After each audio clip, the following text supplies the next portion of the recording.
Hello friends, my self प्रियम। तो आज मैं आप लोगों को एक्सप्लेन करने वाला हूँ डीएवी क्लास 8 के इंग्लिश रीडर बुक के चैप्टर 1 जो कि चेंजिंग टाइम्स है, उसका फर्स्ट टॉपिक जो कि है गिव मी अ ब्रेक। तो इसमें होता क्या है कि एक काउंसलर है जो प्रणॉय नाम के एक लड़के से बात करती है। He was a lanky boy and taller than other boys of his class 12।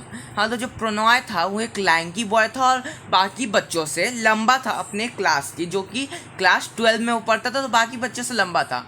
He also had long hairs and the counselor wondered why his class teacher had not checked him for it. May I come in? He asked to the doctor. Yes, please do। हाँ, तो जो ये counsellor थी वो इससे भी चकित हो रही थी, वंडर्ड हो रही थी कि ये जो ये क्या बोलते हैं, प्रणॉय जो है उसके बहुत लंबे लंबे बाल थे, तो उसके बालों की वजह से उनकी जो क्लास टीचर थी उसने प्रणॉय को कुछ नहीं बोला है कि उतने लंबे लंबे बाल तो रखना स्कूल में सही नहीं है, गलत है। तो उसकी क्लास टीचर ने प्रणॉय को क्यों नहीं बोला कि तुम अपने लंबे बाल कटवा, ऐसा काउंसलर सोच रही थी। फिर जो प्रणॉय है वो पूछता है मैं कम इन, तो जो काउंसलर हैं वो बोलती हैं कि यस आ जाओ, come in.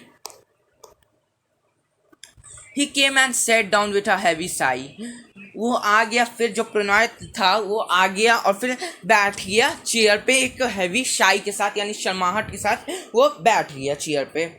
My name is Pranoy ma'am, could you please speak to my parents when they come for the parents teacher meeting? They are so critical about everything that living at home is like hell। हाँ, तो फिर प्रणॉय आके बैठता और बोलता है कि मेरा नाम प्रणॉय है मैम, क्या आप मेरे पेरेंट्स से ये बात कर सकती हैं कि वो पेरेंट्स टीचर मीटिंग के लिए कब आएंगे। पेरेंट्स टीचर मीटिंग यहाँ पे वो वाला पेरेंट्स टीचर मीटिंग की नहीं बात हो रही, यहाँ पे ये काउंसलर के साथ जो मीटिंग है वो उस पर कब आएंगे, क्योंकि वो बताता है प्रणॉय कि वो बहुत ज़्यादा क्रिटिकल हैं, हर चीज़ ही में वो इसके टोकते हैं, बहुत ज़्यादा क्रिटिकल हैं और ये सोचता है कि अब घर पे रहना तो एक हेल जहन्नुम में रहने के बराबर है, हेल में रहने के बराबर है। They are impossible according to them, I do not do anything right. उन्हें ऐसा लगता है कि मैं कुछ भी सही नहीं करता, मैं सब जो भी काम करता हूँ वो सब गलत ही करता हूँ। For God shake give me a break, I am not a little kid, I do not have to conduct myself and I know what to do and what not to do. हाँ, तो फिर प्रणॉय बोलता है for God sake, मतलब भगवान को याद करते हुए बोलता है कि प्लीज़ मुझे एक ब्रेक की ज़रूरत है, ब्रेक दीजिए। पेरेंट्स जो उसे हमेशा बोलते रहते थे कि तुम तुम्हारा कोई काम सही नहीं है, हमेशा गलत करते हो, बताते रहते थे कि क्या करना है क्या नहीं, तो उससे तंग आके वो तंग आ गया था। प्रणॉय बोलता है कि अब मुझे एक ब्रेक की ज़रूरत है, मैं अब कोई छोटा बच्चा नहीं रहा हूँ कि मैं अपने डिसीजंस खुद से ले सकता हूँ, मुझे पता है कि मुझे क्या करना है और क्या नहीं करना है। But I have to be instructed all the times, is this any way to live. लेकिन फिर बताता है प्रणॉय का इस काउंसलर को कि लेकिन मुझे हर समय बताया जाता है कि मुझे क्या करना है और क्या नहीं, क्या मैं ऐसे जी सकता हूँ। I can see that you are both upset and angry, has this been affecting you since only recently, she asked। हाँ, तो जो काउंसलर थी वो पूछती है कि मैं तुम्हें देख रही हूँ कि तुम अपसेट तो हो ही, साथ साथ एंग्री भी हो, अपसेट एंड एंग्री दोनों हो। क्या तुम्हें ये जो जो तुम्हारी कंप्लेन है, क्या तुम्हें ये अब से लग रही है या बहुत पहले से होते आ रही है तुम्हारे साथ, रिसेंटली में हुई है ऐसी चीज़ें तुम्हारे साथ की पहले से भी थी? तो जो प्रणॉय बोलता है no ma'am, it was always been this thing like this, it is just that during the last 1 year I am finding it unbearable. तो फिर बोलता है प्रणॉय कि नहीं मैम, ऐसा कुछ नहीं है, यह शुरू से ही होती आ रही है, लेकिन लास्ट ईयर से मुझे ऐसा लग रहा है कि ये कुछ ज़्यादा ही हो रही है, मेरे साथ ऐसा ज़्यादा ही हो रहा है कि मुझे ट्रीट किया जा रहा है कि मैं एक किड हूँ और मेरे को क्या करना है क्या नहीं करना है हमेशा बताया जा रहा है। What do they normally ask you to do and what are things they asked you not to do? हाँ, तो फिर काउंसलर प्रणॉय से पूछती हैं कि ज़्यादातर वो जो है तुमसे क्या करने के लिए कहते हैं और किस चीज़ के लिए मना करते हैं।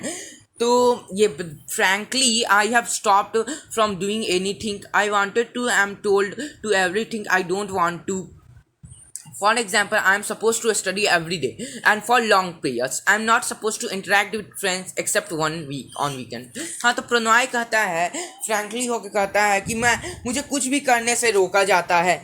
I wanted and told to do everything. मुझे हर चीज़ बताया जाता है कि मुझे क्या करना चाहिए, क्या नहीं करना चाहिए. जैसे कि उनके हिसाब से ऐसा है कि मैं दिन भर पढ़ते रहूँ, लंबे समय तक पढूं और सिर्फ अपने फ्रेंड्स के साथ बातें या उनके साथ इंटरेक्शन सिर्फ वीकेंड्स पे करूं. They do not allow me to use the phone. I have my mobile and generally use that. If my card is exhausted then I use the landline but only for incoming calls. हाँ, तो ये प्रणॉय बोलता है फिर कि उन लोग का ऐसा कहना है सिर्फ वीकेंड पे मैं अपने फ्रेंड्स के इंटरेक्ट कर सकता हूँ. उसके बोलते हैं प्रणॉय कि वो उन्होंने मुझे फ़ोन भी अलाउ करने नहीं दिया. वो मुझे अलाउ नहीं करते कि तुम फ़ोन यूज़ करो, क्योंकि हाँ, तो वो लोग मुझे फ़ोन भी अलाउ नहीं करने देते. मेरे पास खुद का फ़ोन है और जनरली ऐसा तभी हो जब मेरे उसका कार्ड का यानी सिम का पैसा ख़त्म हो जाता है, तभी मैं लैंडलाइन का यूज़ करता हूँ. लेकिन वो भी सिर्फ इनकमिंग कॉल्स के लिए. जो कॉल्स आते हैं मैं कभी लैंडलाइन से नहीं करता हूँ कॉल. तो फिर could it be that they are concerned about board exam she queried. हाँ, तो जो काउंसलर बोलती है कि ऐसा भी हो सकता है कि वो तुम्हारे बोर्ड्स एग्जाम्स के लिए परेशान हो, इसके वजह से तुम्हें पढ़ने के लिए बोलते हो और तुम्हें फ़ोन यूज़ नहीं करने देते. I don't see why. I was okay in the 10th class board examination. I got a good percentage and then stream of my choice, he said. हाँ, तो जो प्रणॉय था वो कहता है मुझे तो ऐसा नहीं लगता, क्योंकि मैं अपने 10th क्लास के बोर्ड एग्जाम्स में बहुत ही अच्छा था. मैंने एक अच्छे परसेंटेज से 10th के एग्ज़ाम्स पास किया था और मुझे बहुत ही अच्छे मार्क्स मिल रहे थे. तो मुझे ऐसा नहीं लगता कि उन्हें ये प्रॉब्लम है कि बोर्ड एग्जाम्स के लिए वो टेंशन में है. लेकिन अगर ऐसा है तो फिर अगर मैं 10th में अच्छा था तो मुझे अब क्या हो जाएगा, ये ऐसा कहता है Pranoy. Why don't you explain things to them gently. हाँ, तो जो काउंसलर है वो कहती है कि अच्छा ठीक है, तो तुम अपने पेरेंट्स को ये सब जो बातें मुझे बता रहे हो वो तुम अपने पेरेंट्स को ही क्यों नहीं बताते अच्छे से, आराम से, शांति से. Good God, there is no gentle talking in my house. Dad just yells at me. हाँ, तो फिर बोलता है प्रणॉय कि ऐसा हो ही नहीं सकता. मेरे घर पे कोई आराम वाली बातें नहीं होती हैं. जो मेरे डैड है यानी मेरे पापा हैं वो हमेशा मुझ पे चिल्लाते ही रहते हैं. What about your mother? तो काउंसलर पूछते तुम्हारी मदर का क्या हाल है. तो well, she does not yell but she always seconds my dad's viewpoints and actions. हाँ, तो प्रणॉय कहता है कि मेरी माँ मुझ पर कभी चिल्लाती तो नहीं है, लेकिन वो हमेशा मेरे डैड का ही ये क्या पॉइंट ऑफ व्यू से सोचती हैं और उन्हीं का साइड लेती हैं. So if I am hearing you right, you feel kind of trapped between what you want to do and what you are not allowed to do and what makes you angry. हाँ, तो फिर ये counsellor कहती हैं कि मैं यहाँ पे ये पाती हूँ कि समझती हूँ कि तुम अभी ये सब देख के कि तुम्हें क्या करना है क्या नहीं करना है, ये सब सोच के बहुत ज़्यादा फंसे हो इसी सब में और बहुत ज़्यादा एंग्री भी हो रहे हो इसी के कारण. That's an understandment. I feel like hitting out. हाँ, तो फिर प्रणॉय कहता है कि मुझे भी ऐसा ही लगता है कि मुझे कोई हमेशा हिट करता रहता है कि मारता रहता है कि ये करना है ये नहीं करना है ऐसे करके. तो उसके ऐसा प्रणॉय कहता है. उसके बाद प्रणॉय चला जाता है. Counsellor speaks to Pranoy's mother. उसके बाद प्रणॉय की जो माँ है उससे जो काउंसलर है वो बात करती है. On the day of the parents-teacher meet, it was only Pranoy's mother who came. She was a smartly dressed lady with gentle manner and culture voiced. हाँ, तो फिर होता क्या है कि जिस दिन पेरेंट्स टीचर मीटिंग था उस दिन प्रणॉय की मदर ही सिर्फ आई थी. वो एकदम अच्छे से ड्रेस्ड थी, स्मार्टली तरीके से, एकदम जेंटल मैनर में अच्छे तरीके से बैठी नर्मदा के साथ, और उनकी वॉइस में भी कल्चर वाला वॉइस था, यानी कि एक वेल एजुकेटेड लेडी लग रही थी वो. The counselor told her that Pranay was feeling some stress at home and that perhaps they need to work this out to help him to be relaxed on his exams. हाँ, तो जो counsellor है वो कहती है प्रणॉय की mummy से कि प्रणॉय को स्ट्रेस फील कर रहा है अपने घर पे और इससे वो बहुत ज़्यादा चिड़चिड़ा भी होते जा रहा है, और अगर ऐसा ही रहा तो वो अपने एग्जाम्स की तरफ समय में रिलैक्स्ड नहीं रह पाएगा, और उसे रिलैक्स होने की ज़रूरत है अपने एग्जाम्स के लिए. To be franks, we too feel that stress because of him, she started.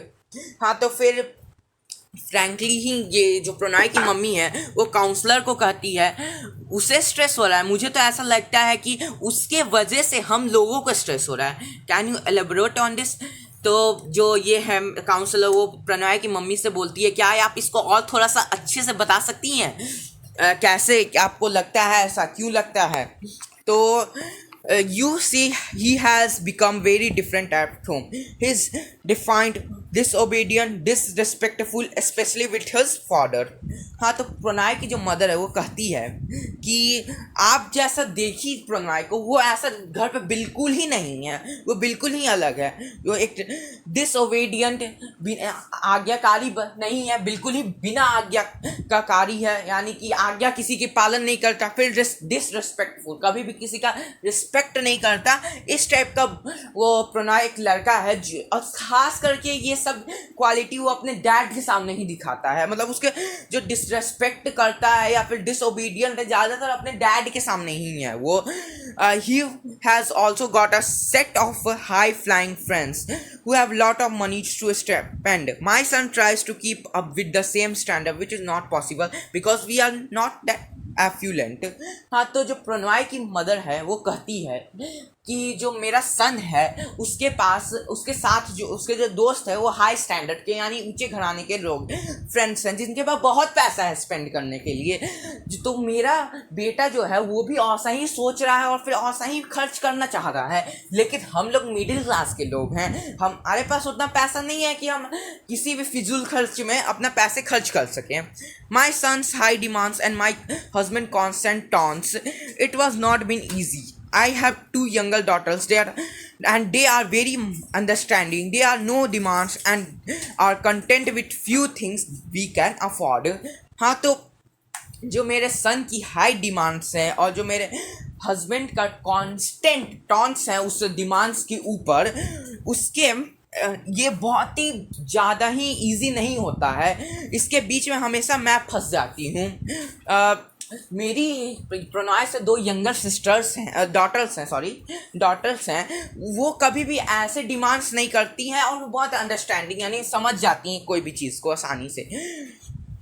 वो ऐसा ही चीज़ की इच्छा लगती है जिसको हम लोग ईजिली अफोर्ड कर सकते हैं. Then stay out of their father's way, generally do what is expected of them. वो हमेशा ऐसा ही चीज़ करता है जो उसके फादर्स को अच्छा, उनके फादर को अच्छा नहीं लगता. यानी कि जो प्रणय है वो हमेशा जब भी उसको काम करेगा तो ऐसा ही चीज़ कर देगा जिससे उसके फादर को गुस्सा आ जाए. How old are your daughters? The counselor wanted to know. हाँ, तो जो काउंसलर्स थी वो पूछती है प्रणय की मदर से कि आपकी बेटियाँ कितनी बड़ी हैं. The older one is 15 and the younger one is 12. तो जो ये है प्रणय की मदर वो बताती है कि जो बड़ी वाली है वो 15 years की है और जो छोटी वाली है वो 12 years की है. It must be really hard on you. तो आपके लिए तो बहुत ही मुश्किल होती होगी, काउंसलर बोलती है. Yes, trying to be buffer between father and son is not easy. हाँ, तो प्रणय की मदर कहती है हाँ कि ये प्रणय के फादर और उसके और सन के बीच में, यानी कि फादर और सन के बीच में पढ़ना बहुत ही, और उनको संभालना इजी काम नहीं है, बहुत ही हार्ड है. Pranay has become insensitive to his family situations. हाँ, तो प्रणय जो है वो इनसेंसिटिव हो जाता है जब भी उसको फैमिली की सिचुएशन पता चलती है, यानी कि फैमिली की हालात उसका भी समझता ही नहीं है. He does not understand the excess of everything is bad. वो ये भी नहीं समझता है कि किसी भी चीज़ का एक्सेस यूज़ करना सब बहुत ही बुरा होता है. I do give the essential but extravagances and undergo expenditure have been cut down. हाँ, तो मैंने उनसे एसेंशियल यानी जो ज़रूरतें हैं वो तो पूरी कर दी, लेकिन उसके एक्स्ट्रा यूजेस और एक्सपेंडिचर से वो उसको नहीं मिल पाती हैं, यानी कि उसके एक्स्ट्रा यूजेस ज़्यादा यूज़ करने की वजह से वो ख़त्म हो जाती हैं और उसको फिर नहीं मिल पाती हैं. Have you ever tried to discuss things with him? She asked. I am afraid that will be like throwing water on a duck backs. हाँ तो ये जो थी काउंसलर उसके बाद पूछती है कि आपने कभी ट्राई किया उससे बात करने की ये सब चीज़ों के बारे में। हाँ तो ये जो प्रणय की मम्मी बोलती है मैंने बहुत बार कोशिश की है लेकिन अब उसे भी आदत हो गई और मैं भी समझ गई हूँ उससे इन सब बातों पे बात करना तो ऐसा ही है कि हम लोग डक के बैक पे पानी फेंक रहे हों, यानी कि उससे उससे उसे कोई फ़र्क नहीं पड़ेगा। He is immune to things beyond himself. It is amazing that girls are too much younger than his understanding things so better than and also accommodating. हाँ तो फिर बोलती है कि वो बड़ा है लेकिन उसमें उतनी समझ नहीं, वो सिर्फ अपने बारे में सोचता है, लेकिन जो मेरी बेटियां हैं वो जो उससे छोटी लेकिन उनकी वो अंडरस्टैंड कोई भी चीज़ को बहुत ही आसानी से समझ जाती हैं और उस तरह की जिद नहीं करती जैसे प्रणय करता है। Do you tell Pranay this. हाँ तो क्या आपने प्रणय को कभी ऐसा बोला है। ये काउंसलर बोलती है I do time and again but he thinks it was becoming a partial to the girls. मैंने ऐसा बोला है उससे प्रणय को लेकिन वो हमेशा समझता है कि मैं गर्ल्स की तरफ पार्शल, यानी मैं उसके साथ पार्शलिटी करती हूँ, मैं हमेशा गर्ल्स का ही साइड लेती हूँ। Children do not like being compared. They feel is an unfair. Something it get their backs up when they encounter real or imagine partiality. हाँ तो फिर ये बोलती है काउंसलर कि चिल्ड्रंस को कभी भी कंपेयर नहीं करना चाहिए एक दूसरे से, क्योंकि इससे वो अनफेयर यानी बुरा फील करते हैं। इससे उन्हें लगता है कि उनकी पार्शियलिटी हो रही है, यानी कि उनके साथ ऐसा अच्छा बर्ताव नहीं किया जा रहा है जैसे कि उनके भाई या बहनों के साथ किया जा रहा है, ऐसा बताती है counsellor. They could be one of the reason why Pranay is being difficult, I explained.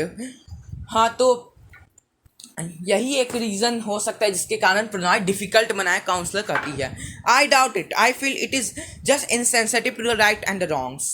हाँ तो प्रणय की मम्मी बोलती है, मदर बोलती है कि मुझे इसमें एक डाउट है कि वो जो है बहुत ही ज़्यादा इंसेंसिटिव है किसी भी राइट और रॉन्ग में, उसे जल्दी कुछ समझ ही नहीं आता कि क्या गलत है क्या सही है, उस सब कभी सेंस लगाने नहीं चाहता है। What are your areas do you Pranay have disagreement on. हाँ तो फिर काउंसलर पूछती है कि कौन सी ऐसी चीज़ें जिस पे आपको प्रणय की चीज़ें अच्छी नहीं लगती, जिस पे आप डिसएग्री कर जाती हैं, कि प्रणय जो बोलता है और आप उस पर डिसएग्री करती हैं। Mostly about his demands. Most of them involves money, but he also does not realize some basic things. हाँ तो बोलती है प्रणय की मदर की ज़्यादातर मैं उसके डिमांड्स पे डिसएग्री करती हूँ, जो कि बहुत ज़्यादा मनी का इन्वॉल्वमेंट होता है और वो ये भी नहीं समझता है कि कुछ रियलाइज सम बेसिक थिंग्स, और वो कुछ चीज़ों की रियलिटी भी नहीं देखता है बेसिक थिंग्स की। ही hardly put in time for studies but can spend hours and hours on telephone. बोलती है उसकी मदर की वो कुछ ही समय पढ़ने के लिए बैठता है, थोड़े ही समय, और फिर उसके बाद घंटों घंटों मोबाइल पे बिताता है। Sometimes our friends and family complains that they can never get in touch with us because the phone is always engaged. तो फिर प्रणय की मदर बोलती है कि हमारे कुछ रिलेटिव्स और फ्रेंड्स ने हमें कभी बहुत बार कंप्लेंट्स भी किया है कि आप कभी हमारे टच में नहीं रहती हैं, क्योंकि आपका फ़ोन कभी लगता ही नहीं है, वो हमेशा इंगेज्ड ही आता रहता है।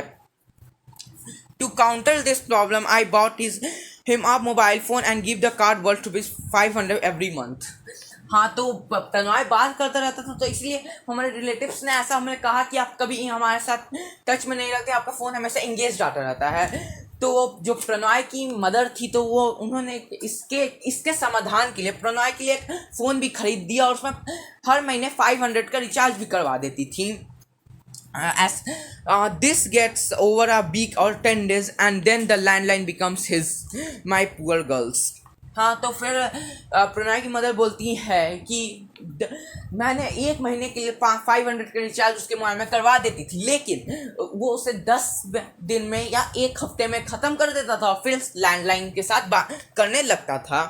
फिर बोलती है माई पुअर गर्ल्स, मेरी गरीब बेटियाँ। यहाँ पुअर का मतलब गरीब नहीं है, यहाँ पे पुअर का मतलब है बेचारी किस्म का। हाँ मेरी बेचारी बेटियाँ, ये प्रणय की मदर बोलती है। Perhaps you need to be asset yourself, the counsel suggested. तो फिर काउंसलर बोलती है कि अच्छा ठीक है आपको, लेकिन तभी एक्सेप्ट योरसेल्फ, मतलब अपने आप को और थोड़ा सा करना पड़ेगा ताकि प्रणय आपकी बातें को समझे. Then he become more difficult and argument and some almost British. तो ये जो काउंसलर थी वो एडवाइस दी प्रणय की मदर को कि आपको अपने आप को थोड़ा सा सुधारना पड़ेगा, नरमता लानी पड़ेगी ताकि आप प्रणय समझे. लेकिन तो प्रणय की मम्मी बोलती है कि अगर ऐसा हुआ तो वो और ज़्यादा डिफ़िकल्ट बन जाएगा, आर्ग्यूमेंट करने लगेगा और तो ब्रिटिश भी बन जाएगा. Okay let me discuss with the Pranay. तो फिर काउंसलर करती है अच्छा ठीक है मैं डिस्कस करती हूँ प्रणय से. I hope you can make some headway because I am at the end of my टेटर.